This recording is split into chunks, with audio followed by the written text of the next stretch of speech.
Right, here we are on yet another Monday, and it's good to see all of you guys. My name's Avnish Hegde, and as you can see, I have the others joining me in this one, and Akshay Kumar Swami and Nikhil Popat. We can get the like and subscribe out of the way right now, the graphic included, because I'll tell you what, we have a cracking show today. As the thumbnail suggests, we're going to be talking about Rahul Dravid and his reuniting with the Royals, and how that pans out, only time will tell. But we can also tell you about McCullum getting the full-time job across all formats for England. Let's see how that goes, because that is till 2027 that he's penned a deal. There's lots more to talk about, including Greater Noida making its test debut, which was supposed to be today, but the rain gods haven't been kind. It's the 124th test venue, and we'll talk about that too. And also the small matter of some guests along the way in this cracking episode 44 of MNL. Right, Akshay, Nikhil, how are we? I'll start with Nikhil first.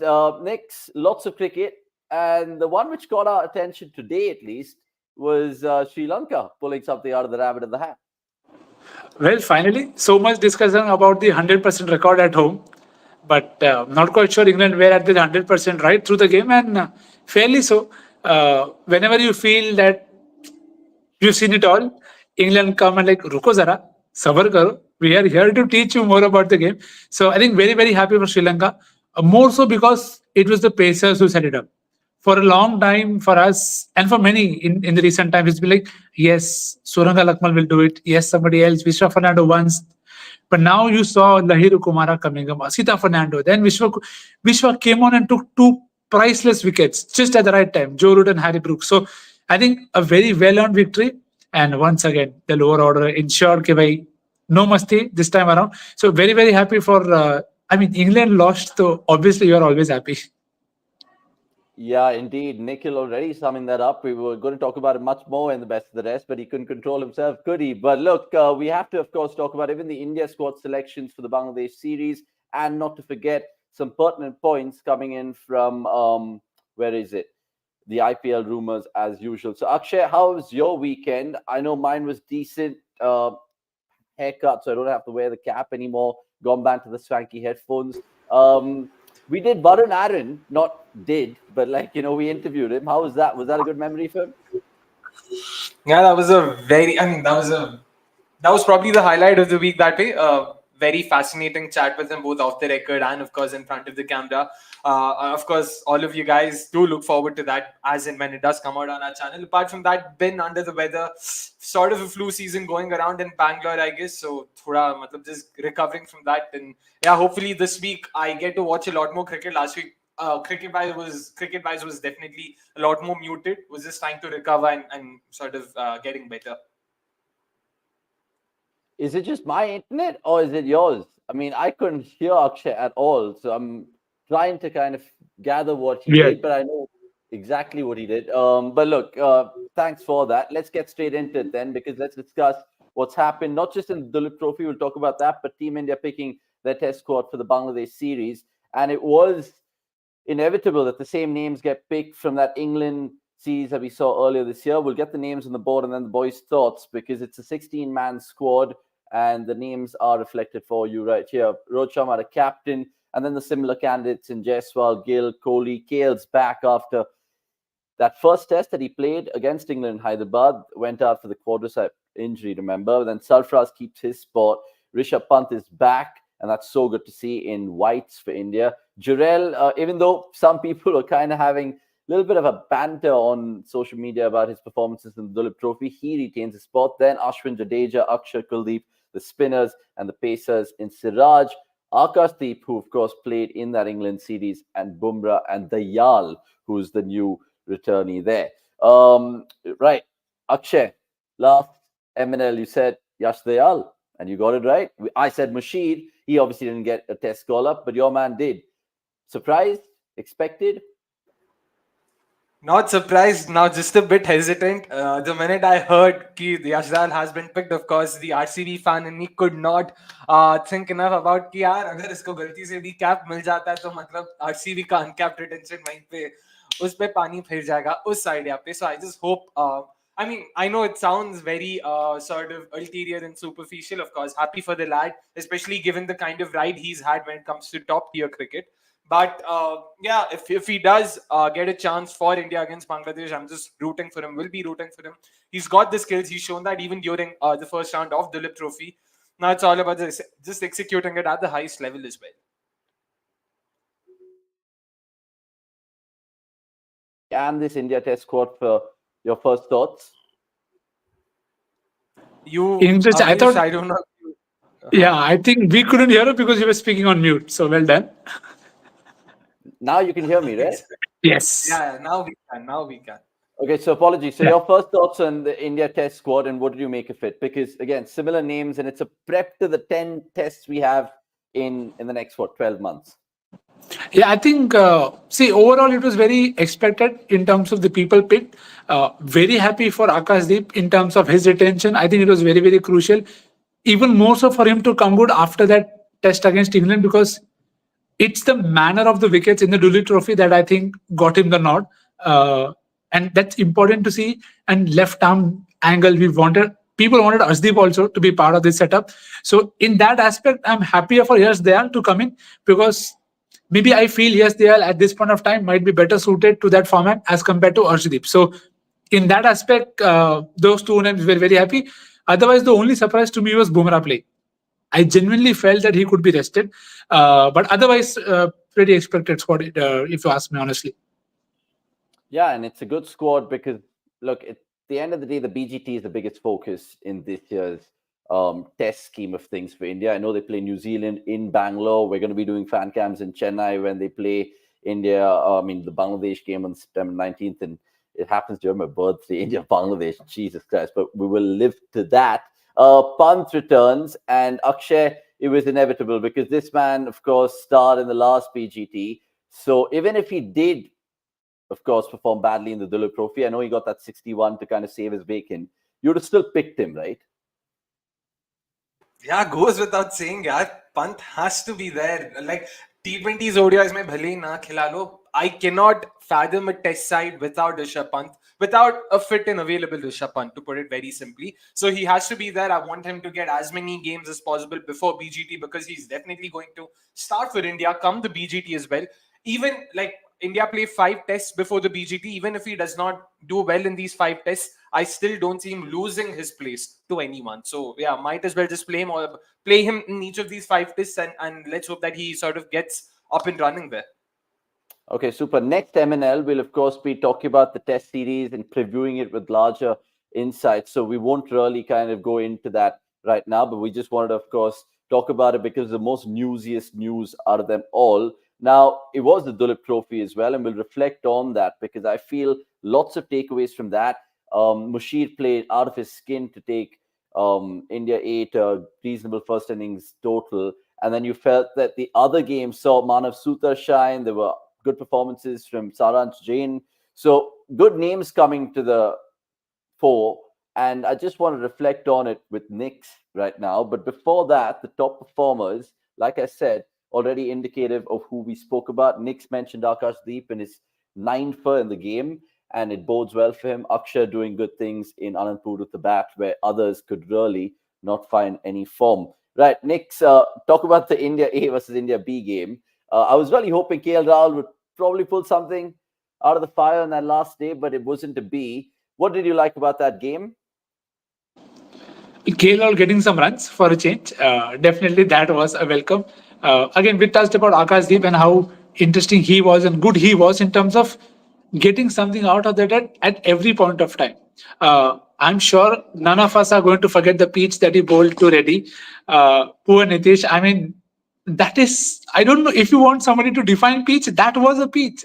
So in that aspect, very, very happy in terms of when bowlers do well, I'm always happy. So whenever there is something outwardly happening, somebody's playing a great knock, you always love that. Love to see that. I think Mushir was a good example of we keep trying, because the way he started, you didn't quite feel that, dude, what's up? What will he do? How will he get past this stage? But he hung in, he dug deep, and he crafted his way out. And that is proper old school test match, anti-Bazball batting, if you want to call it that way. So happy to see that, because you pick on something. He played very straight. Most of his scoring shots were very straight, so not taking any risk at all. And when Kuldeep came on, he was happy to sweep. those are just classic old school batting. So happy to go back to test match roots for that game. Yeah, and I think some of our boys also caught the action. So I think Vikas ended up going there in the last day to see if there was a potential run chase. Eventually, they did succumb. Before I get Akshay's thoughts about the Duleep Trophy and what he liked, I just want to pander to some of the comments, which we always take on MNL. Good to see random names popping up. Murgi squad laughing. Look, it's the start of the week. So if you're starting your week with positivity and if that's laughter, great. But welcome to the MNL. Welcome to cricket.com's platform. Shaurya Pathak, another new name. I don't think we've, of course, taken or seen this man in the comments, but shout out if you're new. We will take all these kind of questions in the 12th man, Shaurya. That's the MNL rules later on in the show, but good question because Sri Lanka are trending right now after their win in the Oval. Neural Hack saying, loving this video template vertical. That's a little thing that I told Shaunak earlier today, my producer. So good on him to get that cracking. Introspect saying, nice to see BCCI selectors taking with Sarfaraz and Jurel. Indeed, after what they did against England. And Tanbeed 53 saying, we beat Pakistan 2-0 in Pakistan historical series with Bangladesh. We'll talk about that later in the best of the rest as well, and how they are brimming with confidence coming to India and seemingly wanting to beat us 2-0. I don't think that's going to happen. Sai Madhav wasn't expecting Yash Dayal, thought Akashdeep was ahead in pecking order, but of course he's a lefty, which adds more variation. It's a left arm tax, as they call it. And lots more comments right now, which is great. Sai Madhav also saying things about KL Rahul, which is debatable. So let's get there, because the biggest talking point was KL coming back into it. He is always a test match player for me, Akshay, and I feel like the real KL Rahul is potentially India's number 5 in tests for another 8-9 years. Yeah, should be. To be honest, he's not done anything wrong. And even the first game, I know, was so. I mean, our standards in general are so high कि भाई century मारो, ये मारो, वो करो.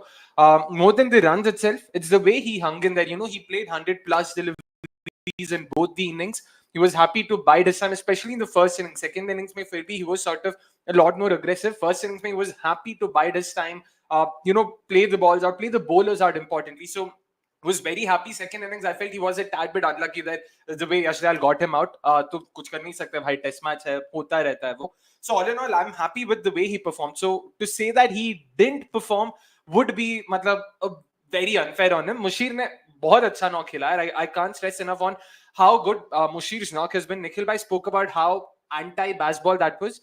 More than anything, a lot of people were talking online about Mushir sort of, thoda back foot game utna nahi hai, to because of which high pace deliveries, short pitch deliveries thoda unke liye mushkil hai. Despite that weakness, the way he hung in there, the way he maximized his strengths, this went on to show कि boss, there's a lot of talent there and definitely lots to work with.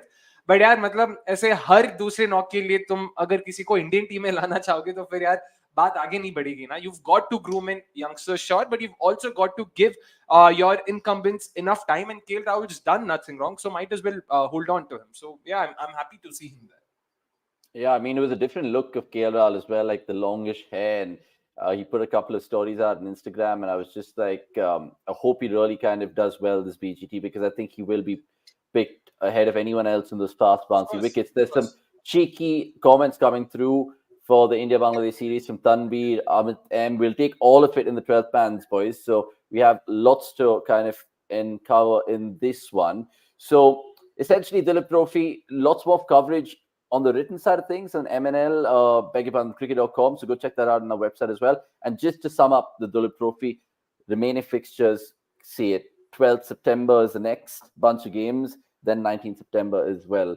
So let's see how that goes. But right here, right now, we want to switch our main chat to something else which has hit our screen. And that is, of course, Rahul Dravid getting the RR job, which is fantastic for all of us loving the game of IPL, because we like these fascinating subplots. Of course, many people thought it was Sankara, who is director of cricket. I think it's well documented now that he is basically handling the other gigs of Royals in terms of the CPL, the SA20. There are rumors the 100 also might acquire a Royals-based franchise. We know Manoj Badale has spoken about that. But right here, right now, all I want to talk about in the next 10, 15 minutes, boys, is Rahul Dravid. In fact, I've got the retro jersey, not the RR jersey. Let me just show it for all you lovers. Hold on. So this is the Dravid jersey, lad. Just a don't bring cry, it. Avnish. yeah. Just don't This is cry. a Dravid jersey. So I was thinking about it, and I was actually watching the archives. Akshay, you remember this? The 2011 IPL auction. They didn't Yeah. bid for Dravid, bro. Like Anil Kumble It and was Vijay Mallya Punjab and entertainment didn't Rajasthan bid for Dravid, who bid right? for Rahul Dravid. And then what was the bid that RR put in for Dravid? $450,000. Punjab and Rajasthan were the two teams bidding for Rahul Dravid. I remember, even I felt a bit disappointed. यार मतलब एक bid तो डाल सकते थे. If my memory serves me right, 450, 475. That was the number, and Punjab and Rajasthan were the bidders. Yeah, I mean, I was just thinking about it because he's actually served the franchise really, really well. We'll take a look at some of the Dravid numbers in due course, but we'll just put it out there right now. The fact that it's happened and it was inevitable. There are rumors that, of course, he did reject the other franchisees as well. There was a blank check passed on by apparently a franchise, but we don't know. Only names are being thrown out there. So the question is, can he, of course, now take that confidence after winning the T20 World Cup and do something unthinkable and win the IPL for RR? It's fascinating. We'll get a fan's perspective really shortly, but I just want to get that quote out as well because of what it tells us. It's look, ultimately, this is what Dravid's kind of done. This was in an article somewhere that we kind of picked up off, and it shows you that he's been associated with the franchise for quite a bit, good numbers, and not to forget, the Royals will score winning 50% of their games in that season when he was mentor. What did he do as an India coach, though? Now, this was his record in terms of all the T20 internationals that he handled. Very, very good win-loss ratio in terms of winning games, 51 out of the 70, and losing just 16. The 2022 semi-final, of course, was a bitter pill to swallow, but he did get over the line 2 years later. There are some more quotes I just want to throw out before we get Akshay and Nix to speak about this, because Kumar Sankara, like I told you at the top of this piece, has gone on to say this. Rahul is one of the greatest players to play the game, but what he's achieved over the past decade as a coach is simply extraordinary. And he went on to add, the characteristics that he possesses as a coach to nurture talent, but also enable them to consistently perform at the highest level, will allow Rajasthan Royals to further challenge for the title. And he wasn't done there because he said, I've already had some meaningful conversations with Rahul about his vision for this team, and he's looking forward to delivering the results for the Royals. Akshay, I'll start with you, and then we'll go to Nix, and then we'll get a fan perspective on how is Dravid going to be judged as RR coach. If he does finish outside the top four, is Manoj Badale looking at it and being like, it's okay, this is a long-term project, 3 years, 4 years minimum? Yeah, I would imagine so.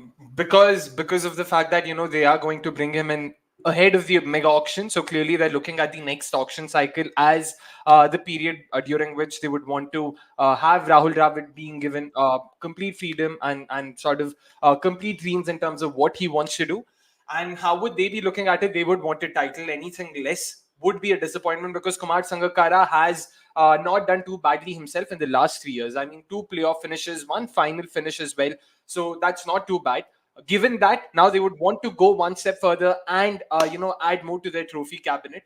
Apart from that, it'll be very interesting to see now how are they going to go about their retentions, because till now हम लोग retentions उस नजरिए से सोच रहे थे, okay, Kumar Sangakkara has spent a lot of time with the squad in the last 3 years. He's groomed a lot of youngsters. Now that won't be the case with Rahul Dravid. He's not necessarily interacted with some of these youngsters, which means he will have, his own thoughts, his own ideologies coming in, and he'll have players that he would want to back ahead of, someone that Kumar Sangakkara might not have preferred. So that'll be a very sort of, interesting subplot to all of this. So looking forward to that.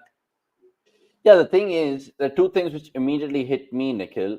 Loyalty, which Dravid has spoken about with his franchise, even though they went into that murky waters after the ban, but also how he shaped Sanju Samson in Delhi when he took on that role there. So now it's almost life's come a full circle. Sanju was also part of the squad, but not really part of the squad in terms of the World Cup win. So do you think him and Dravid can conjure up an incredible partnership in the next 2-3 years? Because they have fantastic players, right? 100%. And see, if you think of Royals in the last few years, you look at them as they've promoted a lot of youngsters, which is something that you always associate with Rahul Dravid. And it's been the tactics that have at times been very baffling for some of us to understand that why would you do something like that?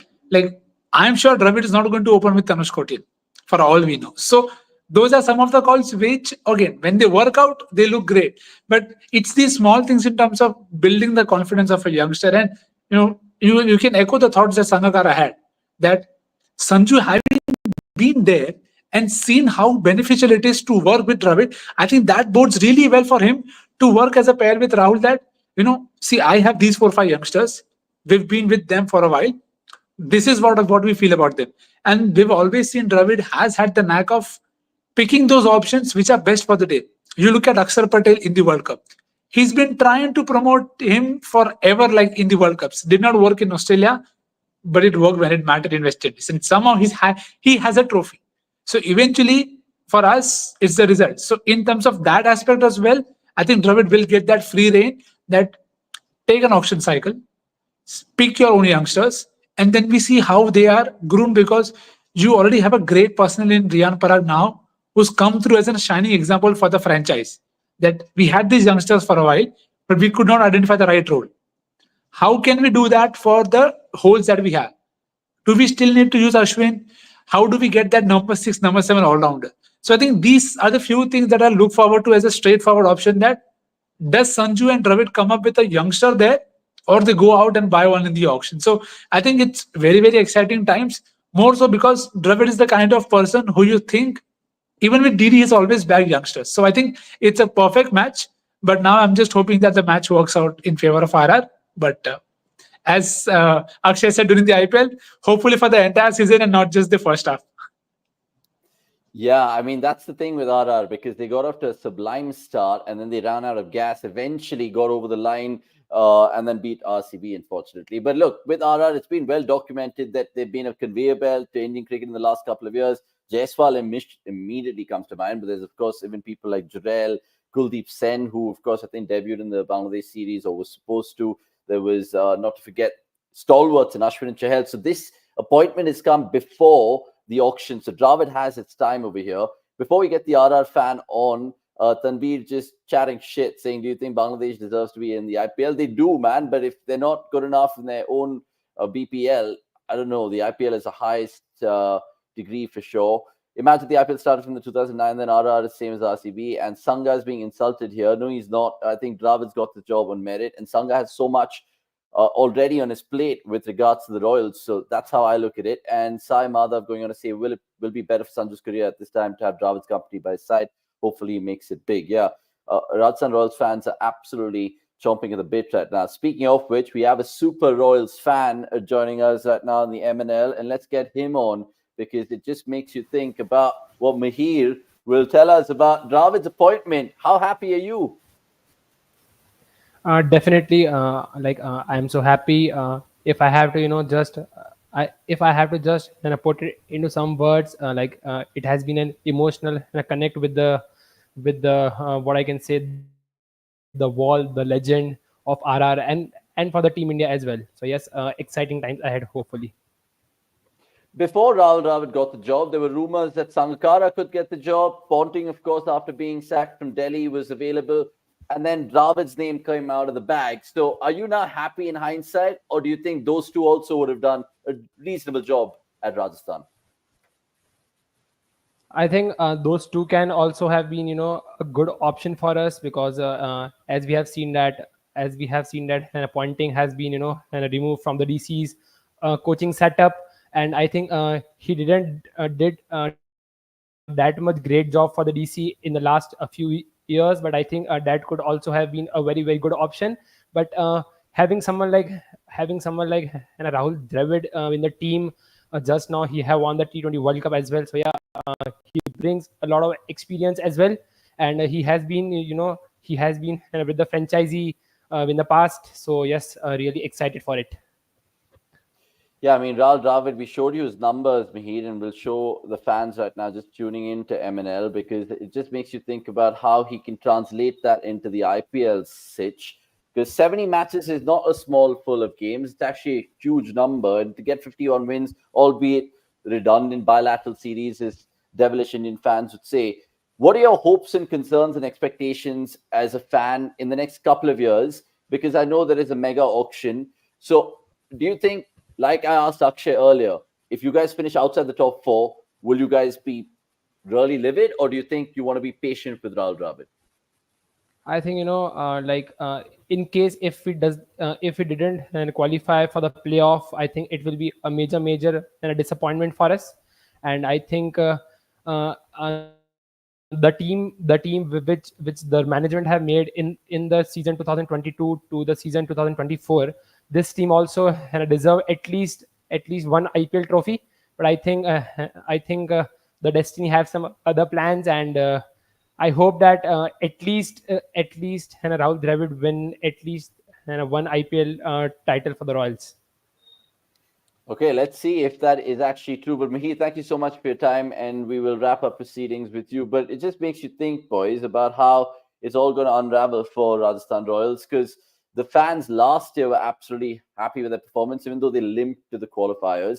Just to finish up, Akshay, and before I get to Akshay, shout out to all super fans who have been part of cricket.com before. And if you guys want to get involved on MNL like this, do hit us up and subscribe and tell a friend about it, because trust us, we want to get involved with everyone, and we're getting involved with another man who runs a podcast down under in just a bit and talk about Bazball and England, Australia, and Australia, Scotland. So that's coming up in 4 or 5 minutes. But just to round up this Rahul Dravid chat, predictions, guys. I know it's way too early. Dravid's not even built his squad, but do you think he can do an encore of 2008?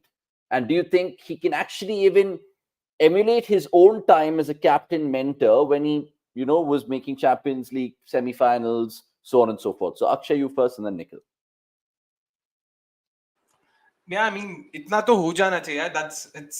They have built a fairly strong core.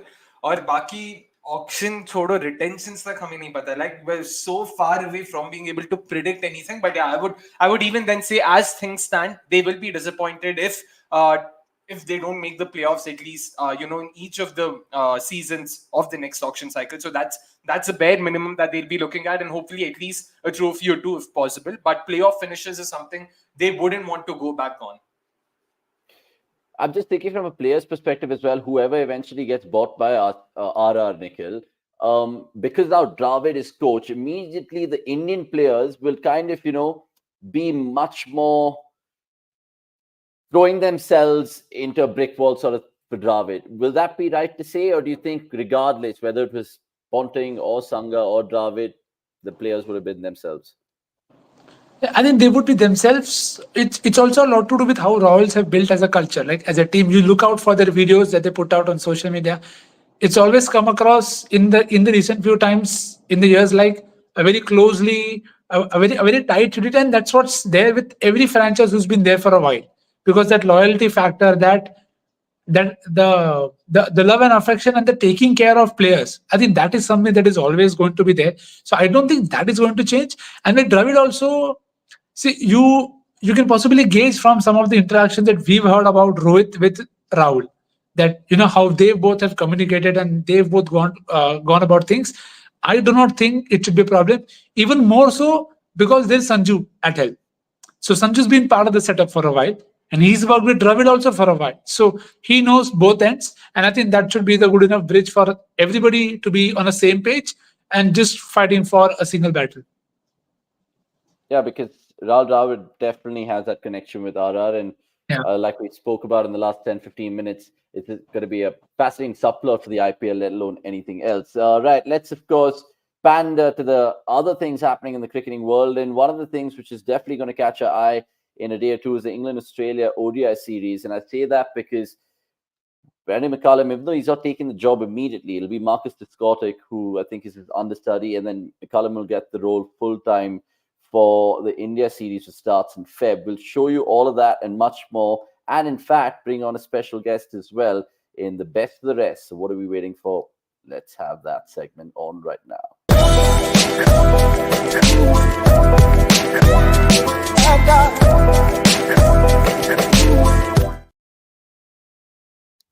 Right, I can see the guest chuckling away in the back. We'll get him on in just a bit, but lots of comments coming through. Sports fans, hi guys, quite perplexed for the BCCI making all Indian cricket fans to watch Duleep Trophy instead of brand PTM series. What a change. It's good. It's for the good. Rahul Shankar missed joining from the start. No worries. You guys, I know, will probably catch this sport at the week's end. That's how I think our analytics tell us as well. So as long as you guys are watching, listening, and subscribing to cricket.com, that's all I care about. Bazball is an overrated term. Sehwag and Chris played this fast-paced cricket 20 years ago, so introspect.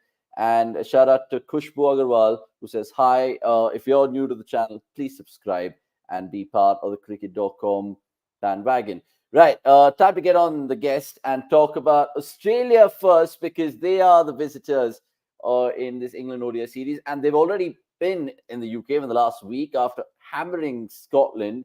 And let's, of course, give a warm welcome to Menners, who joins us right now from somewhere down under. He runs a podcast himself. We'll leave it in the description below. But look, Menners, how are you? It's been a while since I've met you, my friend.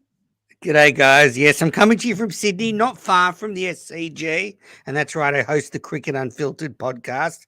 Great of you to have me on the show. Obviously, we're all friends now, but maybe when Australia win back the Border Gavaskar Trophy this summer, you won't be so friendly next time. Yeah, I was just going to say, it's not even, 5 weeks or 6 weeks before the tournament, and already the mind games have begun. But look, we don't want to, of course, win it thrice. We're just bored of winning the BGT, so we'll try to give you that later at the end of the year, or maybe not. But you can give us a little indication of how Australia have been so dominant in Scotland, because records galore. And is that something that we can expect even in the ODI series against the old enemy? Well, look, I think Australia have a very good white ball setup. Obviously, the 50-over World Cup champions, I don't have to remind you of that, and a very strong T20 side that, although they didn't perform particularly well in the last T20 World Cup, it's still a very good unit, and they just completely outclassed the Scottish team. And we saw some unbelievable records. We saw the fastest T20 50 by an Australian, Travis Head, just 17 balls in the first game. And then in the second game, Josh Inglis scored a century off 43 balls, and that's the fastest by an Australian in T20 cricket, taking the record. Well, he actually bettered his own record and Glenn Maxwell's and David Warner's. And I think that's really exciting because Inglis is a fantastic player.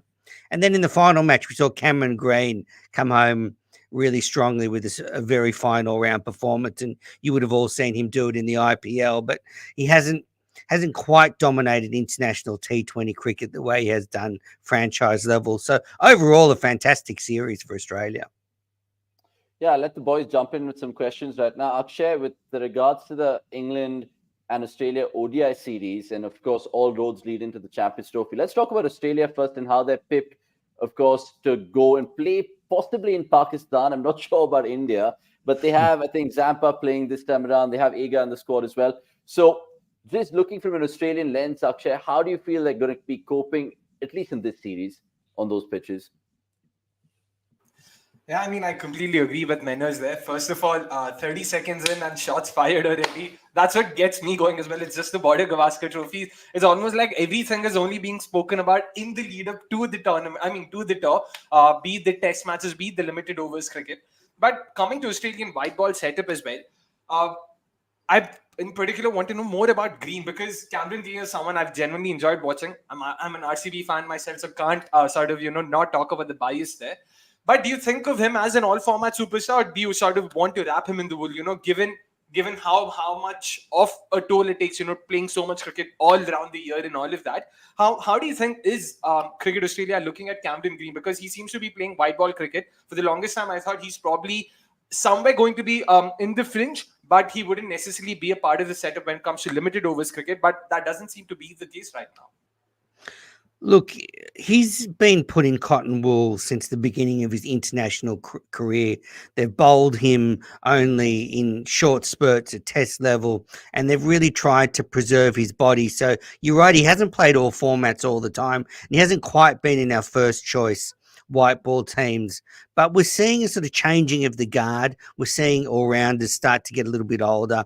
So, for example, Marcus Stoinis is probably coming to the end of his international career. He's been that all-round presence in the middle order. So you can probably see Cameron Green sort of slotting into that spot where Marcus Stoinis was.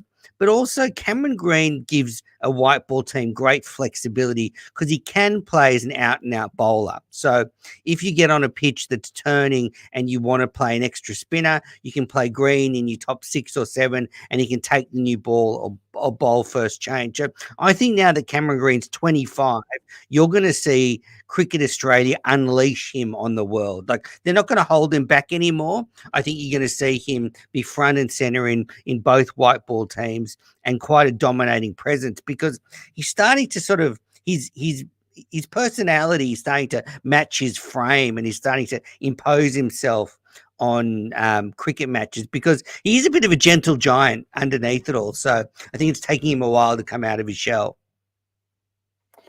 Yeah, fair points, that Manners.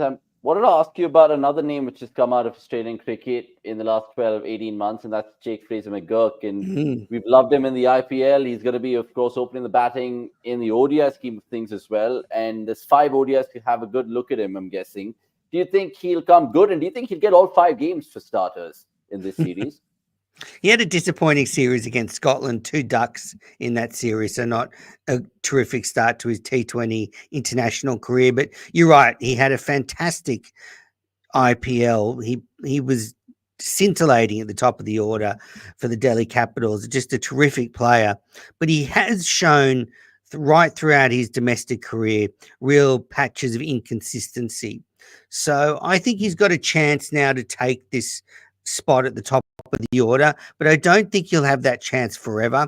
I think, say, a player like Matthew Short, who's been playing very well in the Big Bash and has played in the IPL, he's a player that they could put up the top of the order. There are other options. So as talented and as exciting as Jake Fraser-McGurk is, he's still very young. He's got to grab the chance. And he's a bit like a young Glenn Maxwell. That's what he reminds me of. He's sort of hit or bust at the moment, but he needs to even those peaks out a little bit. Otherwise, he'll find himself back playing domestic cricket. Yeah, you mentioned Maxwell over there. I'll let Nikhil jump in with a question here. But before we do so, we'll take a couple from the viewers and just tell you, in terms of head-to-head, this England ODI series against Australia, it's going to be tested here, because you look at the numbers, and Australia have absolutely wiped the floor with them, at least since 2020, winning the 6 out of 7. Since 2010, it's even Stevens, and overall, Australia still have the better in this regard. Also, the question of the day, which we're asking in a bit, will Bazball work in ODIs? We were supposed to get an English expert off, but they were not going to be talking about McCallum because they were just too embarrassed losing to Sri Lanka.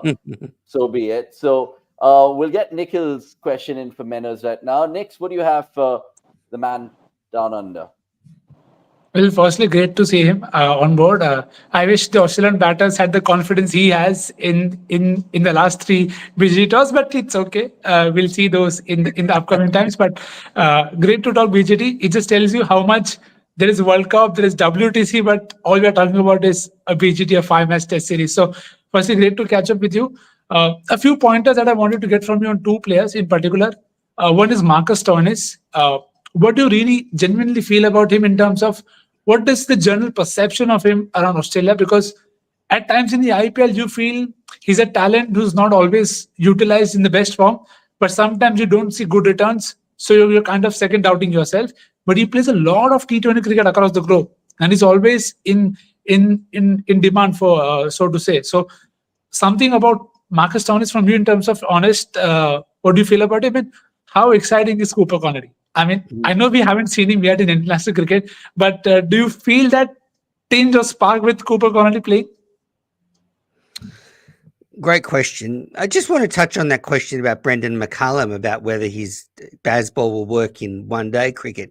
Well, it hasn't worked in Test cricket, so I'm not sure then if it's going to transfer across to one-day cricket. It hasn't worked, because it probably won't work in either. But anyway, Nikhil, great question about Stoinis. He's actually a real superstar here. He's one of those white ball cricketers here that is revered by the public. He's a star for the Melbourne Stars in the Big Bash. He's a popular cricketer. He and Adam Zampa are almost like cult figures down here. And, so Stoinis is quite active on social media. But as a player, I think he had a terrific last T20 World Cup, but he hasn't had that signature moment that has really made him what I would call almost a legend or something in Australian cricket. Probably the closest was the 2021 T20 World Cup, where he played a couple of fine innings to get Australia over the line. But in 50 over World Cups, he's been very disappointing. In 2019, he didn't perform well. In 2023, he found himself out of the side. So I think that's probably where he's fallen a bit short in those big moments. But there's no doubting he's a fine cricketer. He can bat at the top of the order. He can bat in the middle order. He bowls good, serviceable seam bowling, and he's a dynamic fielder. So I think he's a great cricketer, but probably just hasn't had that one moment that's really pushed him into that stratosphere. Yeah, I mean, everyone kind of having a tongue-in-cheek about Nikhil's fantasy picks in the comments, Santosh Shuruppa in particular. In fact, he goes on to ask you a random one, but Australian cricket regardless. Who would be our next spinner? He goes to say after Lyon. How much is left in Gary? I think there's a masterclass put up by Sky Sports, I think already released. So what about Nathan Lyon? And do you think it'll be his last BGT? No, I don't think so. I wouldn't be surprised if you see him in India in 3 years' time. He has no desire to retire. He's bowling better than ever. He definitely wants to go on the Ashes in 2027. So if you look at the schedule, that would mean he'd go to India before that. So I don't think you'll see him retire anytime soon. As far as who is the next spinner, there's a couple of spinners floating around domestic level. There's obviously Todd Murphy and Matthew Kuhneman, who you saw in the last BGT series. But there's also a very good off spinner called Corey Roccaccioli. He was one of the leading wicket takers for Western Australia in the Sheffield Shield last summer. He's a tall off spinner. He gets nice top spin like Nathan Lyon, and he is one to watch. But Nathan Lyon's not going anywhere unless he gets injured. I don't think you'll see him retire in the immediate future.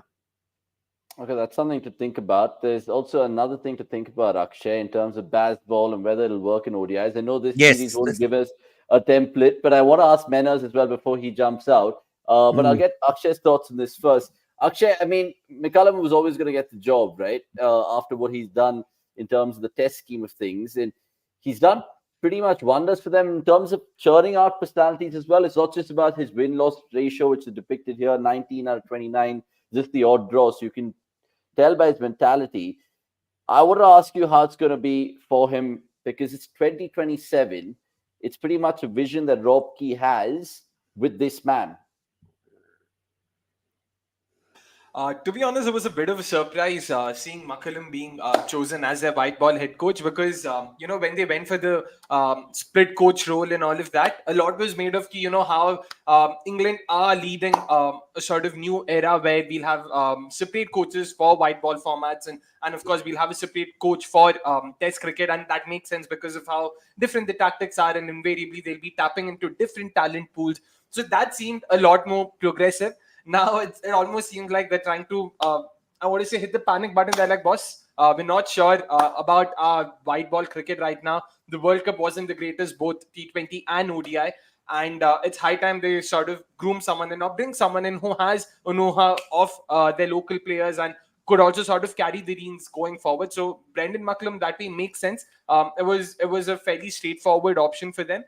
But yeah, as far as coaching is concerned, I'm definitely looking forward to seeing Brendan McCullum, the white ball coach, because for those of us who've seen him captain New Zealand in ODIs and T20, as we all remember, the funky setups, the very sort of tactically evolved thinking from him, where he was more than happy to be aggressive, more than happy to bait batters, more than happy to take the bait himself.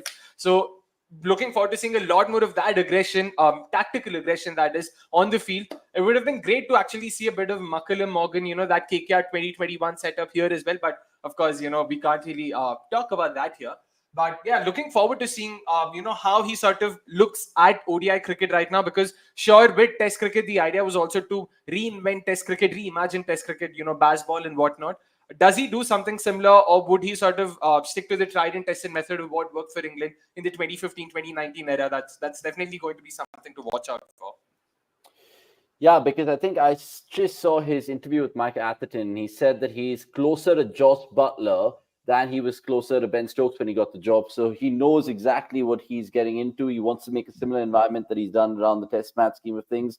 And when you look at his instant schedule, it just makes you think. Of course, he's not part of the first two, but he has the India 3-match ODI series to prep for the Champions Trophy, which will be his immediate goal to win. But England, generally, if you look at their summer, and they're playing the West Indies away in October and November. So that gives them about some time to figure out the right personnel for the job in Pakistan. Menas, I'll come to you before Nix can finish on Bazball and ODIs. So do you think it's going to be an intimidating prospect? Do you think it can actually be translated to the 50-over format?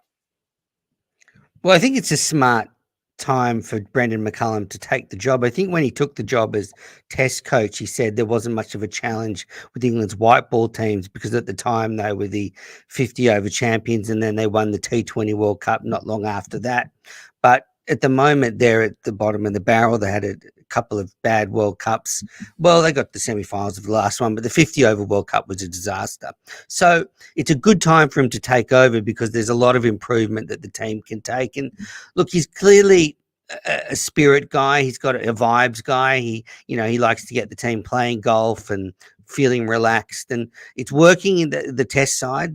They're playing entertaining cricket. So there's no reason to think that it won't free up the white ball side a little bit.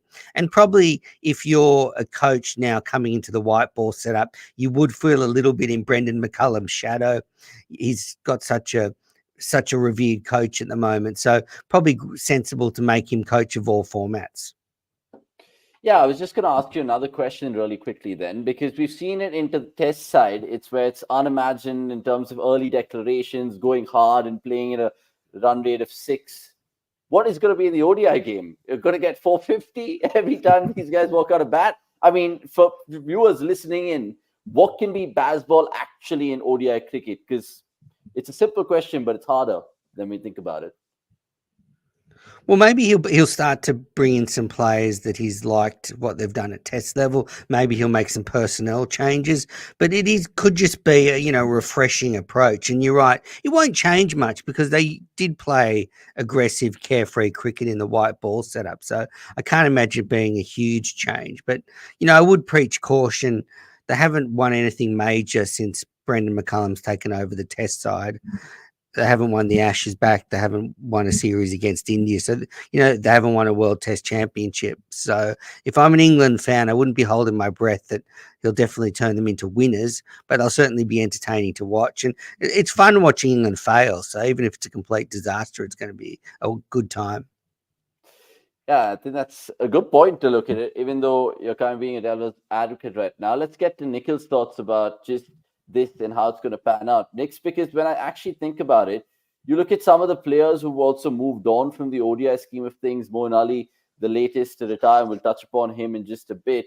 But even if you look at that ODI squad that they've picked right now for the Australia series, next, new names, man. Jacob Bethel, I think he got a good gig for the BBL draft. There's Jamie Smith, who we saw what he did against Sri Lanka in the Test series. Jordan Cox, Butler to captain. Salt is a name that we are familiar with right now. So is Jack, so is Duckett, so is Brooks. So there's a lot of young energy that he has to harness. Do you think he can actually create an amazing legacy of white ball cricketers for England in the next 3-4 years here? I mean, you'd expect that to be the thing on his agenda because, see, when you think about Bazball, as Menas also rightly put out, they were probably the ones who were playing Bazball in ODI cricket before it was the thing. I mean, they were always playing aggressive cricket. They set the bar high from 2015 that this is how we want the game to be played. So in that aspect, there is not much that you can change. But what you can is, as even Menas pointed out, is the personnel. And I think that's the single most thing that has worked for McCullum in the Test side, that you look at their selections, they're not the traditional way of thinking or line of selection that, okay, highest scorer in counties became highest wicket takers. No. They're going after attributes. They're going after small, interesting insights that they feel will come out for them.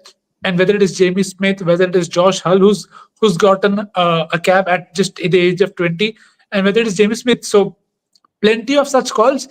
And maybe that it reflects in the time of maybe it's a change of guard for England in the white ball cricket, that for a long time it was always about Moeen Ali, Butler, Sam Curran, Livingston. The same core played a lot of matches. So I think his immediate challenge will be to identify a similar core for the future.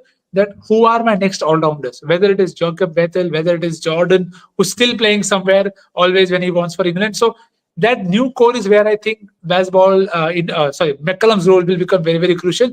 And is he again going to go funky with his selections? I'm looking forward to that.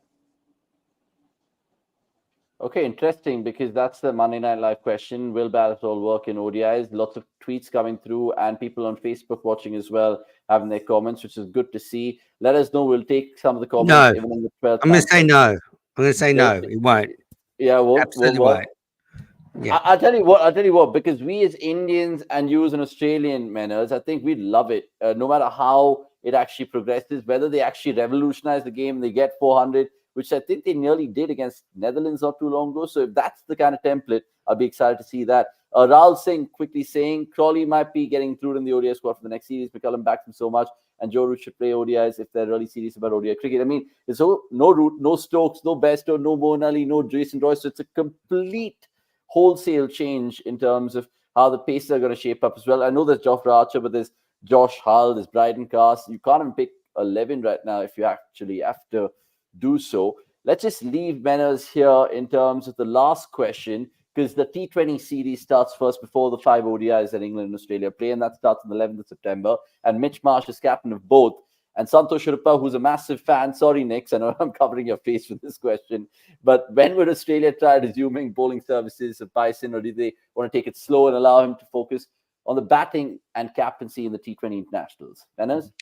So I think he is available to bowl. And I remember him saying if he wasn't available to bowl against Scotland, I think he's available to bowl against England. But they haven't really needed him. I mean, we spoke about it before, but when you've got Green and Stoinis, they're probably better bowlers than Marsh. So he comes in as your sort of spare bowler in case you get an injury or someone really goes the journey. Okay, interesting thoughts there. Let's see how Mitch Marsh and the Australians do in what's going to be another compelling 20 days or so of white ball cricket to wrap up this English summer. We'll wrap it up with Manners right now and thank him tons yet again. Go check him out, guys, because I feel he does an incredible job in terms of covering Australian cricket. He has a podcast called Manners Cricket Unfiltered. Check out Cricket Unfiltered. It's going to be lots of coverage of the Border Gavaskar Trophy. We'll definitely chat during the summer. I cannot wait for those 5 test matches. Yeah, early prediction from me, 4-1. We'll give you 1 for the Boxing Day. Oh dear. Thank you, Manners. You've been an absolute sport. Thanks even for though having me. we're doing this in the wee hours of Tuesday morning on the Monday Night Live. Right, man from down under over there. And let's move on and talk all other things cricket in the best of the rest. Really appreciate Manners' time on that. And Shaunik's going to do the switching. Shaunik's going to do the switching. I think he is. So, Moeen Ali, because we just finished the England chat, guys, retirement. I don't think he's going to take a U-turn. I know he retired in Test cricket in 2021 and came back. I don't think he's going to do that. But what made him, Akshay, one of England's finest all-rounders? Just by memory, at the top of your head, do you think he added a lot of value, especially in that 2019 World Cup win and the 2022 T20 World Cup win? He surely added a lot of value to the English setup, but like he sort of spoke about as well in one of his interviews that happened yesterday, just the fact that he did not get a consistent or a long enough run when it came to his batting, that probably did not allow him or sort of hindered him from realizing his full potential. I will remember him for that 2018 series with the ball in hand. भाई साहब मुरली सा run बना फिर रहे थे वहां पे. मेरे को इतना गुस्सा आता था यार, सबको छोड़ के हम किसको विकेट दे रहे हैं वहां पे. A couple of fond memories as well of him playing in RCB colours. Oh yeah, the 2019 against Kuldeep Yadav. Unfortunately, Kuldeep Yadav was reduced to tears in that one game where he tonked them for 4 sixes or something like that. But yeah, all in all, a very solid hitter when in full flow, he was one of those natural hitters where sort of it just came to him very, very, very aram se. So it was very nice to see him. But yeah, all's well that ends well. Yeah, I was just going through his record for England, and 68 test matches is a handful, over 3,000 runs, again, over 130 ODIs, 138 to be particular, 92 T20 internationals. So I think he really did make his imprint larger than any other English all-rounder. And that's kind of well picked out from our stats man, because I asked him to do this for us, saying, give me 3 deadly things about Moeen Ali, the cricketer, in terms of playing for England. And he gave me these 3. One, he's the only England all-rounder to take 50-plus wickets and score 1,000-plus runs in T20 internationals. So I think we'll realize how important this is maybe 5 or 10 years from now, where T20 internationals is looked upon like Test cricket and ODI cricket like now. But then 2, Moeen Ali is also one of the 2 England batters to score a century batting at 7 or lower in ODIs. I want to ask Akshay if he remembers that game. And 3, he is the only England spinner to take 300-plus wickets and score 5,000-plus runs in international cricket. So again, no small feat by any stretch. He was the beard which was feared and played a decade for England. Akshay laughing at my poet. I'm a poet and I know it. Look, Akshay, what was that game I was talking about? So do you remember that, where he scored 100 for England? 7 down. Nope, not really. Kyun batao, bhai? Next. Jog my memory. I mean, doesn't come to my mind, but I'm sure I would have ranted about it a lot. I'll let the people in the comments also kind of tell us if they think that they can tell us. But I'm trying to find the answer myself right now. Was it Sri Lanka? I don't know. I Not think quite sure. I think it was, one second, it was 102 that he got. I remember that. And Yeah. that was Against West Indies, Bristol 2017. Oh, Yes. I say, okay, yes. Now I remember. well The done. Toms, Well done. like side. But Moeen Ali, brilliant. I mean, obviously he will be playing a lot more franchise cricket, but it's kind of curtains being closed on a 10-year good career with regards to him. England versus Sri Lanka then, because we're still sticking with the theme of the Brits right now.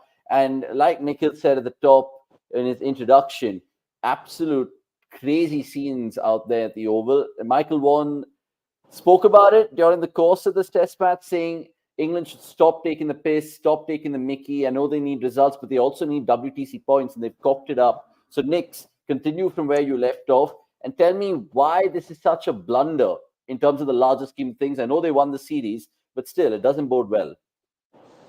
It's very weird, to be very honest, because in the first 2 tests, you did not see this urgency. It is very particular or keen. I mean, I can't get the right word to see what made them wanting to try, because you have to remember they were in an excellent position at 220 odd for 3. So for them to slip out from there, not just once but twice. So they had the chance to, even after the partnership that Sri Lanka had, the 6-run lead that they got, okay, let's dig in, get a score, and then let's try and make a game out of it. But sometimes it's something Morgan said after one of the collapses that England had against South Africa, if I'm not wrong, where they got burned out inside a session, that you'll have such days. But I'm not quite sure if England can keep saying it enough, because they had it in New Zealand, they had this at Lords, and now it's happened again at home. And see, if you get out of good bowling, it's great. Of course, Sri Lanka are very good, but you look at the shot selection. At times, you feel, why is there a need for you to bat at a rate when the game is yours to manage? So I think it was very, very frustrating if you're an England fan, because you look at some of the shots, even Harry Brook's first innings dismissal. I know it's talked about a lot, but you kind of feel that, dude, itna to we have to bear Test cricket, right? You can't just expect people to give you freebies. Ke nahi, meko to, I want to hit boundaries, I'll find a way. So there are tougher tests coming for them. So I'm very keen to see how they respond to this, because the personnel are not going to change. So will the execution change, or does the mindset change? We are here to see. Yeah, I mean, essentially, even that 219 target which Sri Lanka was set, I was a little iffy about it. But then, of course, props to Nissanka, who's brilliant. I know there were a couple of questions coming for us about Nissanka. We'll take that. Mayur Madiwala was cheekily saying Chris Woakes bowling off spin was not on my bingo card this year. Bazball sometimes oversteps a thin line between confidence and overconfidence. And Rahul Singh pouring his thoughts about Moeen Ali. Great to hear from you, Rahul. Keep up the comments and the spirit in the chat. And Sportsfan also said he was a vital cog in the wheel for all England's success about Moeen Ali. But coming back to the England Test series right now against Sri Lanka, they won it 2-1. But there was some stats trickling out, and we at cricket.com love telling you some of the pertinent ones right now. And most player of the series awards in tests for England, Joe Root now has 6 of them, overtaking Gooch, Strauss, and Anderson, who are at 5 each.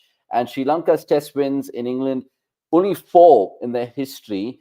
And this one was, of course, followed up by the Oval in 98, Trench Bridge in 2006, and remember that famous Headingley win in 2014. So well done to Sri Lanka.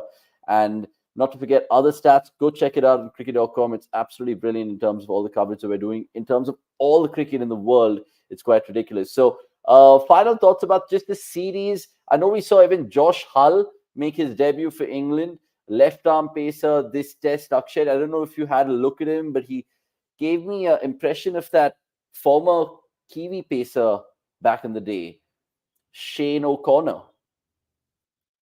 Oh, wow. I had another pacer in mind, but that was West Indian and not way back in time. I was thinking of Krishnamurti Santoki. Just a bit of that, the way he sort of ran in and that slink was interesting, of course. Yeah, I mean, he's barely bowled 1,000 deliveries in first-class cricket, apparently, before sort of being handed a debut here. Interesting action. Definitely, he has, a different dimension. He adds a different dimension to the bowling attack. But abhi ke liye to bol pana bahut mushkil hai. Let's see. England that way have been very cheeky, sometimes a bit too cheeky for their own liking, for their own good. But that's how they play. They live by the sport, they die by it. So they're happy losing games, I guess. But Pathum Nissanka, he's been a revelation for me, to be honest, before anyone else. Again, not that I caught the entire game, but bhai sahab, I mean, to score 64 in 127 at a strike rate over 100 in both innings, just goes on to show that this guy just oozes talent. And you want to now, in hindsight, it boggles your mind, कि भाई ये सारे 3 test match खेला क्यों नहीं भाई, चल क्या रहा था वहां पे. So anyways, of course, he's definitely going to be a talent to watch out for, and that's been the case for the better part of the last 3 years. Now it's all about him coming good across conditions. So yeah, I mean, looking forward to that as well. Yeah, you're absolutely spot on there. How the hell did he not start in the first or second test? Because when I saw the first test and that starting 11 of Sri Lanka, I was just like, how the hell is it not Nissanka and Karuratne? And it was the other bloke, Nirushan Madhushka, who, for you know what, like maybe they're giving him a longer rope, but Pathum Nissanka has just been brilliant for Sri Lanka over the last 4 or 5 years across formats. So go check out the stats, like I said, because scoring 100 in England generally is tough, but to do it unbeaten in a chase of 124 balls, I mean, nothing better, even as an Asian, to just absolutely laugh at England. Max Mojo asking if they were complacent. Nikhil also spoke about in his analysis in terms of they were kind of lackadaisical, and you don't expect that from England in terms of just test match cricket. Right, let's talk about another test happening not too far away from where we are right now, even though we're Bangalore and Bombay respectively. Greater Noida, guys, making its 124th, making its debut, eventually becoming the 124th test venue. Next, first of all, this is going to be a start of an Asian period for New Zealand. 6 tests. And the familiar candidates are back. Southie's there, Williamson's there. What are we expecting from this one-off test? And what can Afghanistan as well do? I mean, firstly, they'll hope to expect good weather. Today it was good weather. Still, they could not get the game going because of the torrential rain that's been there in that part of the world. But, Howzzat made a great point about having a proper home. And I think it's very, very important to address for them and for ACB and India to figure out that you want that one venue where you can build a fortress, because then you can expect better. Because at that point of time, he's had a very cheeky line that they come to play to India and they have played here more than us. So it kind of beats the purpose in that sense. But hopefully this is a start of something great. With no Rashid, I'm not quite sure if it will be very dry, because conditions I don't think are going to allow that to happen. So will it bring enough pacers into the game? Because Saudi has said, I'm happy to rest. And that I don't think I have heard any other captain say that if the conditions require me to not play, I'll not play. I'll let the spinners have a go, which is bizarre because you are the captain. So, and remember, Saudi doesn't have a bad record. I mean, he's good enough bowler in Asian conditions to get himself a decent 4-for-5-for also. So, I think it's a bit of unknown for both teams and the weather as well. So let's hope they can get something out of it, because I'm looking forward to a lot of spin bowling, but I'm also looking forward to Ibrahim Zadran having another good knock. So personal milestones maybe, to see if now it is already a 4-day test. So let's see. There was a rumor that he might not play this test, right, Zadran? Yeah, so which is why we'll have to wait and see, because I haven't read up anything conclusive that yes, this is, if it's there, then do let me know. Yeah, because we can tell you with some certainty that Rashid Khan will not play this test. And of course, some of the guys are playing the CPL, so they'll miss out, so on and so forth. But all eyes on some of the batting there. I think there is, of course, Shahidi, who will be that backbone of the Afghan order. But I just want to talk about New Zealand a little bit. And lots of random questions coming in, guys. I repeatedly say 12th man, we're going to have an absolute feast in terms of taking your questions. I promise you that. Nikhil just mentioned a good point there, Akshay, about having one dedicated venue. I know Afghanistan, because of political matters, they can't play at home, but in the T20 scheme of things, they had that one dedicated venue, and that works out for them. In the Test match scheme of things, I think they've chopped and changed with Dehradun, Greater Noida, I think Abu Dhabi as well, in that tolerance ground. So do you think they could just lock in somewhere in the Middle East and have it that way, or albeit Greater Noida, because they played all their cricket here, even in the other formats? Yeah, I mean, of course, from the outside, it does seem to be a very obvious choice to go for. कि भाई मतलब एक venue तुम decide कर लो और वहाँ पे matches Khelo. I'm not sure what the behind the scenes chatter is going. मतलब क्या चल रहा है वहाँ पे, because I'm guessing boards का भी खर्चा होता है, like the home boards, like whoever it is, like in Abu Dhabi's case it'll be ECB, उनका भी खर्चा होता है. So it's all about whether it makes sense for them and stuff like that. So I'm guessing it's not as black and white as we think. So that's probably why they've not been able to zero in on one ground. Which is why, to be honest, I was also a bit disappointed that Greater Noida जरूरी था क्या to go for a new venue that way, क्योंकि इतने सारे existing venues हैं, कहीं पे भी खेल सकते थे. So I'm not sure what to make of it. On the one hand, it's good on BCCI's part कि यार allowing Afghanistan to play here and hosting them. But on the other hand, sort of giving them a venue that's never hosted Test cricket, and then on top of that, despite having good weather, कल का बारिश आज तक नहीं सूखा है, तो मतलब facilities वहाँ पे नहीं है. From what I understand, the media personnel, press, and all of them were sort of sitting under a makeshift operation that way. शामियाना टेंट ये सब लगा के उसके नीचे बैठे थे लोग, कंगाली जैसे खेला जाता है वैसा वाला माहौल था थोड़ा बहुत. So not sure if that was an ideal situation there, but yeah, if possible, if Afghanistan are able to negotiate and convince both, then they should sort of lock in one venue and play more cricket there. क्योंकि हम India वाले ही खुद बोल रहे हैं, Virat Kohli has been speaking about 5 centre चुनो वहां पे खेलो. So the same goes for them as well. They would want to just hold on to one venue and play more cricket there, develop their cricket, and they'll also become a much better side that way. Yeah, venue-wise also doesn't bode well with the weather and how Afghanistan plays such limited Test cricket anyway. I hope that we do get another 4 days play and get a result in this game, because the black soil would probably tell us that it could be a 3-day affair. Who knows? Time will tell. Sports fan going on to say, itne international stadium hone ke baad we have to give this shitty ground for match. And look, the weather's not been kind in Noida. Like Akshay said, the last 10 days, it's been kind of harakiri there for the groundsmen. They're doing all kind of jugaad, including the Shamiana tents, like he pointed out. But look, only time will tell how that goes. Just the last word on this New Zealand-Afghanistan thing, because New Zealand, like I said, plays 6 tests, guys. Any particular chance for them to do the WTC final? Because according to the math that we figured out in episode 41 of the MNL, when we were talking about the WTC, New Zealand had to win. Obviously, this one-off test is not part of the WTC, but like my point being, it's a kind of a precursor for the Asian sojourn. So can they kind of accumulate points on the road and kind of pip India and Australia in that race for the WTC? Akshay first and then Nikhil. Yeah, if I'm not wrong, they still stand a chance. Should they win each and every test match, that is. And I don't know if after winning all the test matches, would they be dependent on others, or that alone would be good enough? वो थोड़ा मेरे को भी देखना पड़ेगा. I'm not sure of how many games have they played so far and what's remaining. But from what I understand, when we discussed, should they win all their test matches, they do go through to the WTC final. Yeah, I'll tell you guys their fixtures, because they have 3 away to India, which is obviously no tough task. I mean, no easy task. And then they have 3 against England at home. So 6 tests over there.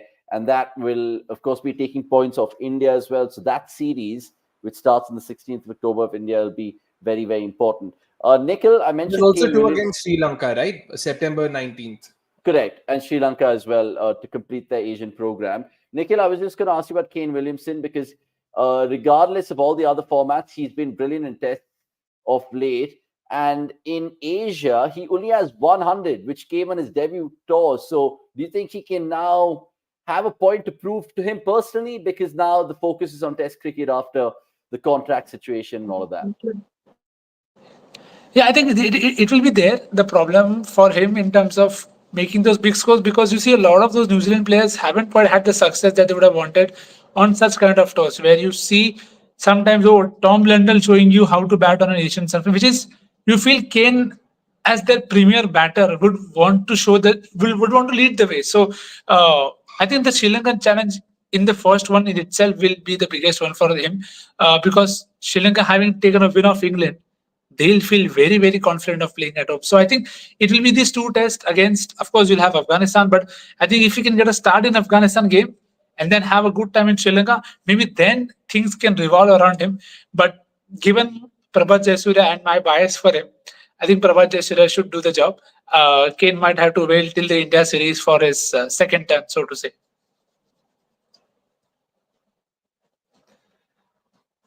He's still figuring if Aksar will take him or Jadeja. ठीक है, कोई वांदा नहीं.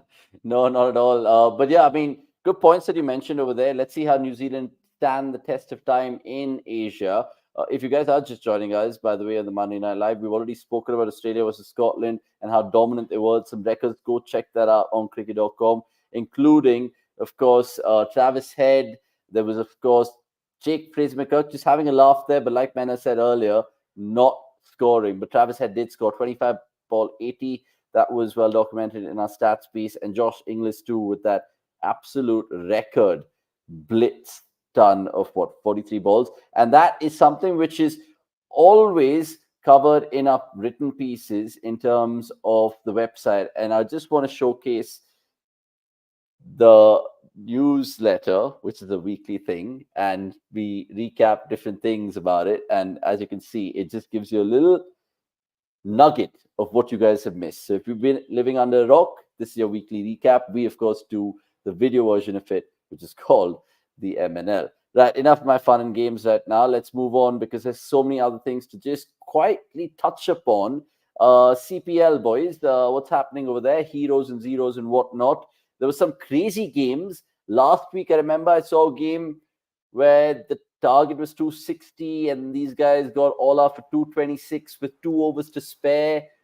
Akshay, you watching any of the highlights? Talk to me. Yeah, I did watch a bit of it. That was Guyana taking on, who was it? Guyana versus St. Kitts and Nevis. Yeah, St. Kitts and Nevis. Shimron Hetmyer there, of course, 91 of 39. That was a ridiculous knock. In fact, he scored 91 runs, 0 fours, 11 sixes and 0 fours. So that was something to watch. Andy Fletcher, of all people, of course, in reply, 88 of 37. Again, if I'm not wrong, कुछ ऐसा ही मारा था. But St. Kitts and Nevis के लिए तो भाई last week भी बोला था, फिर से बोलूंगा.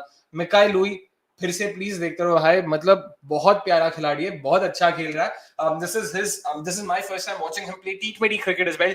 Test debut already कर चुके हैं. He's in fact the first Kittian to make his debut for West Indies. So happy to see him do well in the T20 format as well. I just hope he's also now brought into the West Indies setup soon enough. So that guy was just all fire. But his team, not really the case. 6 matches खेल चुके हैं, सिर्फ एक ही जीता है. They're just languishing down at the bottom of the table. So are the Antigua and Barbuda Falcons. दोनों teams मतलब कुछ खास कर ही नहीं रहे. Guyana Amazon Warriors, defending champions. They're undefeated right now. Won 3 of their 3 so far. In fact, Barbados Royals also 2 out of 2. Barbados, I know they've played only 2 games, but they definitely seem to be the team to beat for me right now. काफी सही लग रहा है. Lot of options. दोनों दलाल के यार मतलब not bad at all. मतलब हमने of course श्रीलंका के लिए खेलते हुए देखा है, but it's good to see him play here. Barbados Royals maybe. Let's see if he makes the jump to IPL as well, because they've got Tikshna, they've got of course Velalge, they've got Naveen ul Haq if I'm not wrong. Then there's Quinton de Kock. A lot of interesting names. So yeah, all in all, so far so good in terms of how the league is progressed. But देखना boss, St. Kitts and Nevis का तो देखे अभी मालोलन से एकदम ही भरोसा उठ गया. Of course, he's still coaching the team. 2 साल कोच कर चुके, last time last, इस बार भी last, पता नहीं क्या बोले. Nikhil, what have you been observing in the CPL? What about Imran Tahir still getting wickets? He's got 6 already in the competition. He's bloody 46 apparently on paper, but good on him. What has caught your eye from even a fantasy cricket lens?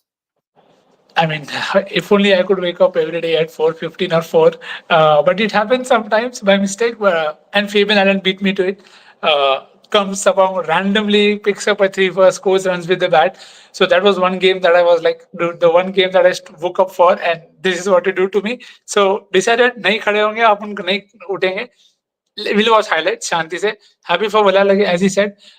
Surprised with some of the run scoring that is happening, because usually you don't get sweet. You don't get sweet happening as often. So happy change in that order, and yeah, may keep Guyana winning. I think, if I'm not wrong, Hedmer also hit a 90 odd in that game when they scored 226. So 91 of 30 odd, 39 odd if I'm not wrong. So that I think was knocked. That I was very happy to see highlights of. Okay, indeed. Perfect. What's to watch this week then? Just to wrap up best address, and before we get to Akshay's quiz, there's plenty of cricket as usual. Sri Lanka, England. There's no day 5 because England, of course, have beaten themselves. Forget Sri Lanka beating them. They've beaten themselves in the Oval. Breaking news that. But there is Afghanistan, New Zealand tomorrow, day 2. Check that out. Hopefully the weather stays intact. Then England, Australia starts on Wednesday. And the Ireland-England women's series is going on right now as we speak. The third ODI is on Wednesday. Friday, which sees the second T20 international between England and Australia. And then there's some good action in terms of the women's again on the following Monday. So lots to be tuned into, including the CPL and different leagues like that. Right. Final one on Best of the Rest, because we always love talking about any IPL rumor. And this is the latest one. Jack Kallis replaced Gautam Gambhir at KKR. Now, Akshay, do you think there's actually merit in this? And if you do the math, he's a legend. KKR want him. Let it happen. No, he's been a part of the coaching setup before, so familiarity wala to hoga hi, just like how Dravid, because of being familiar, it definitely is a lot more easier for the management to go back to someone. But क्या वो करेंगे पता नहीं है, because Pretoria Capitals के लिए भी last season was very bad, like मतलब very bad as in very कुछ खास लगा नहीं. And yeah, in fact, there were rumors about Ricky Ponting also making his way to the KKR setup. That way, when it comes to KKR, one thing is sorted in that they've got Chandrakant Pandit, so they've got a coach. Even Gambhir was with KKR as a mentor. तो अभी पता नहीं mentor के क्या roles and responsibilities है, coach के क्या roles and responsibilities है, because Ricky Ponting, Jacques Kallis, they've all played the role of head coach. So that way I don't think they have any vacancy as such. Mentor के लिए अभी किसको क्या लेंगे, मेरे को भी समझ नहीं आता भाई मेंटोर आखिर करता क्या है वहां पे. No, because I was actually thinking about it, because I showed you guys this jersey right at the start, and it makes you think, because now Kallis, if he gets the job, then there'll be Dravid, there'll be Boucher. Remember, all part of that same RCB era. Zach with LSG as well. You never know. But Nikhil, I mean, if Kallis does get the job, that'll be his proper first-time coaching role. Or has he done it at TKR and shit like that? Yeah, I think he's been part of the setups before in terms of coaching. Head coach. He's been KKR's head coach in 2016, 2015. Exactly. So, I mean, that familiarity will help. But as Akshay said, at this point of time, we don't quite know what's the actual job description of a mentor. So, if they want vibes, तो Mekram तो बैठा ही है, take him. Let's see if that is actually going to happen. I don't think it's going to happen, but let us know in the comments, guys, if this is going to be happening. Jack Kallis, there is a little bit of a sort of connection there, and we want to see if that is true. Right, time to move on to, of course, the quiz of MNL, which we do every week, and that comes in the form of How's That?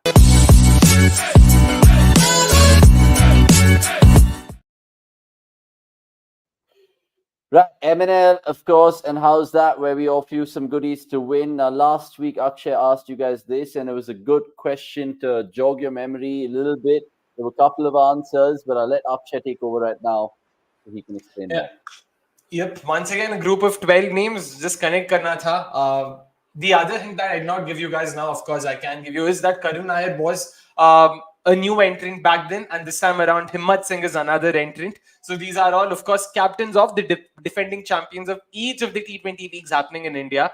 The Odisha Premier League, the Rajasthan Premier League, the Saurashtra Premier League, the UP T20 League. So सारे defending कप्तानों के नाम हैं. R. Ashwin for Dindigul, Naman Dheer, Asheri Punjab, Karun Nair for Mysore Warriors, and so on and so forth. So that was basically the connect. Congratulations, of course, to Ajinkya Dhamdere for getting it right. In fact, he was the only one this time around. Even attempting a guess, मतलब इतने अजीबोगरीब नाम थे कि लोगों ने कहा भाई साहब मैं पता ही नहीं कि है चल क्या रहा है यहाँ पे. So that was that in terms of last week's connect. Let's have this week's graphic out as well. This time around, it's fairly wordy, but hopefully not too complicated. Kahan pe hai bhai? There we go. All right, very simple question. Since 2000, there have been only 4 instances of the Indian men's team having a break longer than 100 days. A 254-day break due to COVID in 2020, and then, of course, a 170-day break after the 2003 ODI World Cup. I want you guys to identify the other 2 instances. To sort of simplify it further, 2000 के बाद सिर्फ 4 बार ऐसा हुआ जहां पे the Indian men's team has not played for over 100 days. 2 instances तो यहीं पे बता दिए, when they took a 254-day break due to COVID in 2020, and of course a 170-day break after the 2003 ODI World Cup. I want you guys to identify the other 2 instances. Once again, guys, no prizes if you guess it in the live chat. Please wait for the live stream to end and key in your answers in the main comment section to be eligible to win yourself a cool 500 rupee Amazon voucher from us. Yeah, it's a good one. That's an absolute good one. I think Vikas also might be doing some trivia on it. But Nikhil, do you have any idea which era? Forget the specific time period. I feel it should be before the IPL came in. Because I think it's difficult to get that break, but again, it is anybody's guess at this point of time. No, that is true. I agree with you. It has to be pre-IPL, but again, Akshay has done a good job in terms of coming up with a good question on MNL tonight. Right, finally, before we, of course, wrap up proceedings, let's, of course, take your questions because there have been so many so far, and it's already been a lovely podcast. So let's wrap up with the 12th man.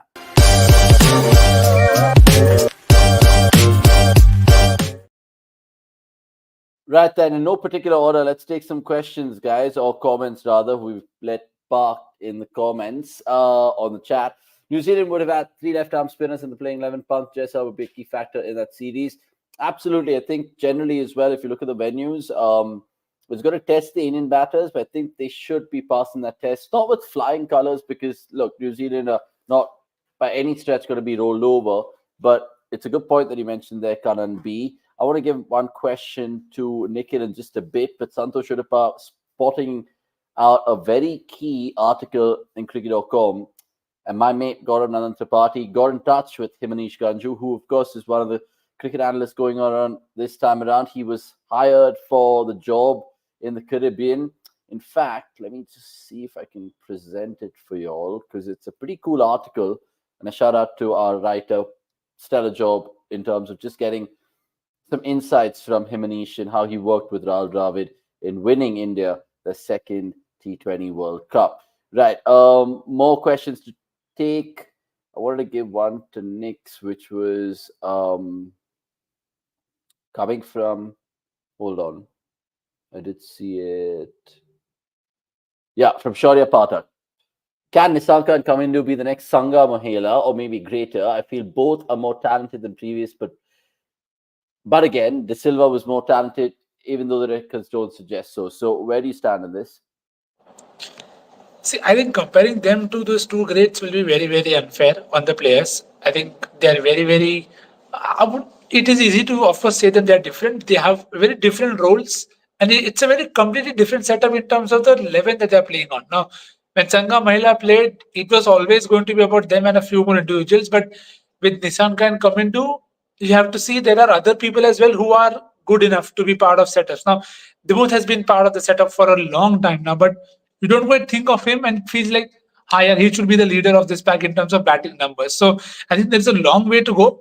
With Nissanka, I definitely feel there is a lot higher ceiling because you see him being very, very consistent.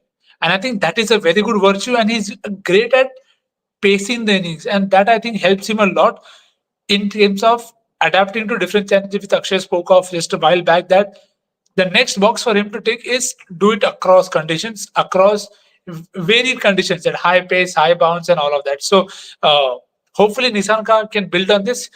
Kamindu, I feel he's batting too low. Again, that could be me. I feel he's good enough to bat in higher up the order, but they already have those places occupied. So if he gets a good run, I personally don't mind him batting at 4 on 5. I think it's great, but even 4 on 5 is not the place that he's batting in right now. So uh, let's see if he gets that role, because even with DDS, you see a lot of times the DDS plays a lot of cricket at 6, 5, 6 and lower.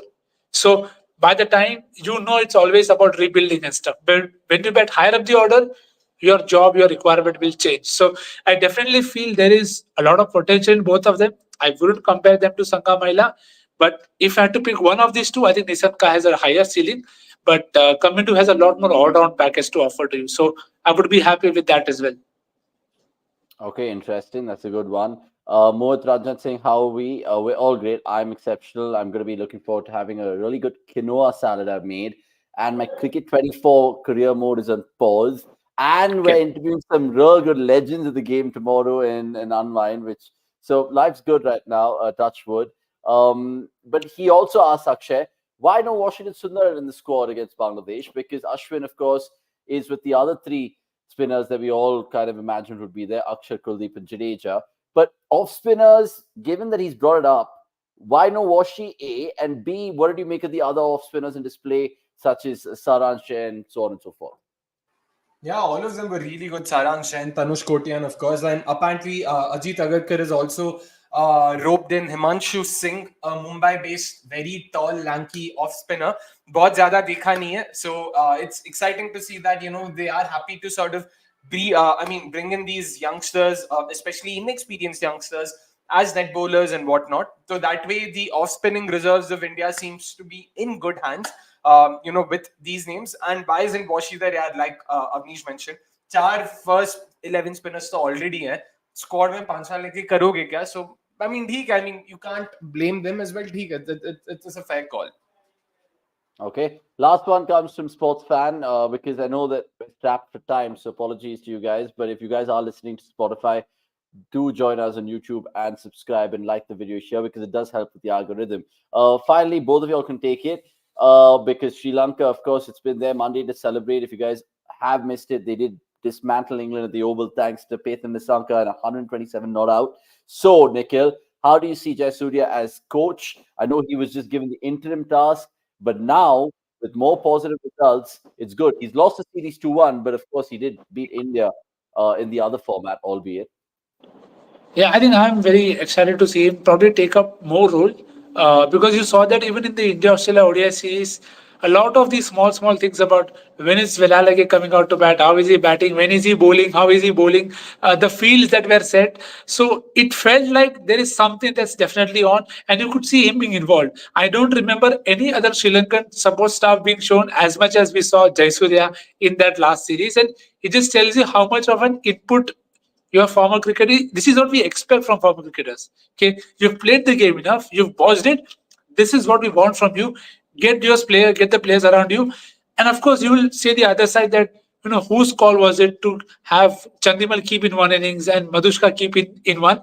Maybe those calls have not gone their way, but there's always room for improvement. So, in terms of the results as well, I feel it's a far better place to be in, because you're getting newer heroes. You are getting Laviru Kumar and everybody to chip in. Asita Fernando has come good. So looking forward to see more of him. And which is why I think the New Zealand test could be very, very important for the entire squad, because if they can get that through, that should be really a good time, a good period of play where they've beaten India, they've beaten England, they won a test here. And then, see, it is easier to say that, yeah, of course, New Zealand will lose to Sri Lanka, but it's not as obvious. So hopefully, Jayasuriya can continue to come good. Yeah, because like we just mentioned, Nissanka and of course Kamindu Mendes in the previous question, there's also likes of Vellage who's doing really, really well for himself in the CPL. We saw that series against India. So you could see that there's, the wheels are in motion, so to speak, for Sri Lankan cricket. Right, parting thoughts then, and I don't want to give Akshay this because I know I completely forgot to ask him about the other T20 franchise leagues and the best of the rest. So parting thoughts with that, Akshay, and what's up in the UP League, whatever's been up, the Kochi League. I mean, it's a Kochi League. Are you serious? Kerala Cricket League, Kochi League. Kochi is a team, Kochi Blue Titans. But It's a Kerala Premier League.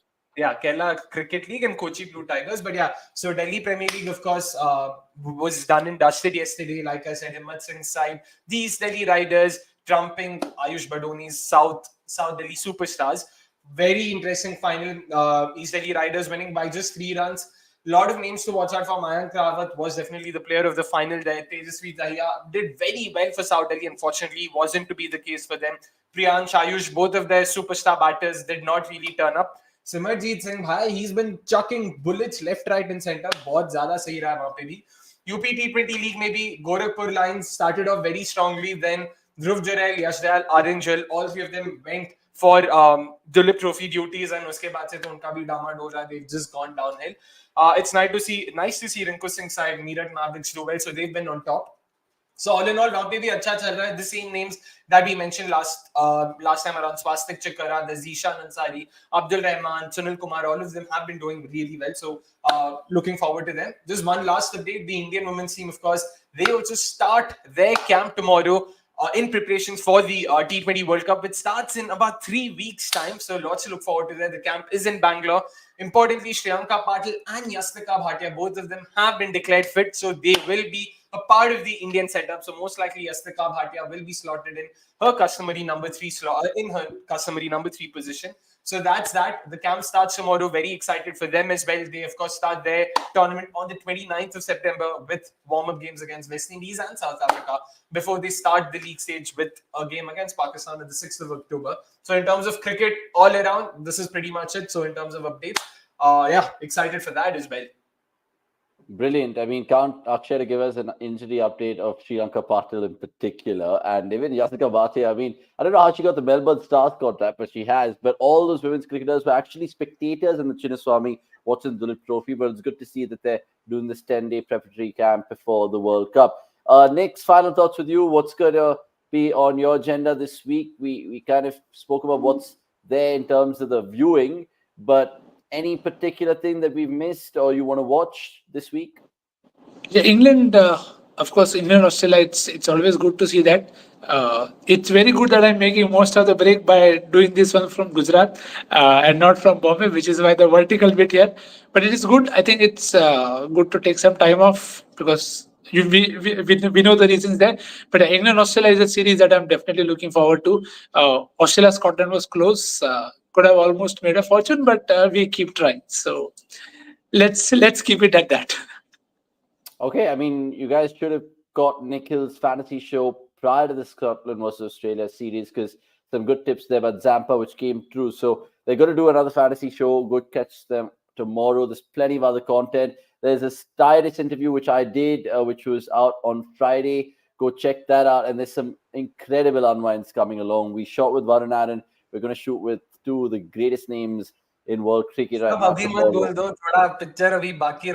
I'm just teasing. But thank you, Akshay, for your quiz and your time on MNL episode 44. And Nick's, God bless in Gujarat. I'll see you guys shortly. Thanks, everyone, for getting involved in the comments. And if you guys are watching on Facebook and listening on Spotify or watching from Twitter these days or X, please jump on to YouTube and subscribe here because we're closely going to 94K. And I just want you guys to be part of that journey with us. So please do that. Until the next time, so goodbye from all of us. We'll catch you soon. God bless and take care. Cheers.